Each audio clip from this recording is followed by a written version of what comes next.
Question ఏమిచ్చారంటే మనకి P invested rupees 5,000 per month for 6 months of a year.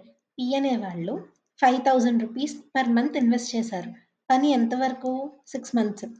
And Q invested rupees X per month for 8 months. A partnership business. The profit is shared in the proportion to the total investment made in the year అన్నారు. If at the end of that investment year, Q receives 4/9 of the total profit. అప్పుడు P ఎంత ఉన్నట్లు? Total parts 4 Q అనేది 4/9 వచ్చిందంటే Pకి ఎంత? 9 minus 4/9. 9/9 minus 4/9. Total 9/9 ఉంటేనే వాళ్ళు ఇక్కడ 4/9 తీసుకున్నారు. మిగిలిపోయింది Pకి అంటే 5/9.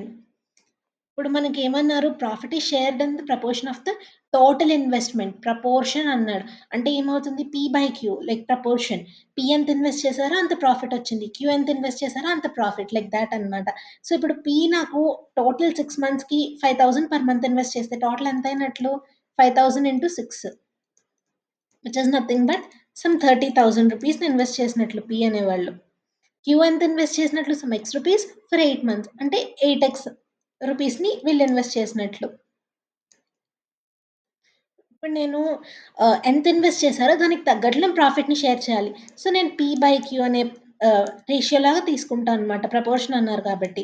ఎంత ఇన్వెస్ట్ చేశారు? పి అనేవాళ్ళు 30,000 అండ్ క్యూ అనేవాళ్ళు 8x. పికి ప్రాఫిట్ ఎంత? 5/9. క్యూకి ఎంత? 4/9. సో, ఇప్పుడు ఎక్స్ వాల్యూ కనుక్కుంటే మనకి సరిపోతుంది. సో, 30,000 ఇంటూ 4 బై 8 ఇంటూ 5 అనేది మనకు X value. 4 once and twice 5 into 2 10 కాబట్టి 30,000 డివైడెడ్ బై 10 సింపుల్‌గా విచ్ ఈస్ నథింగ్ బట్ 3,000.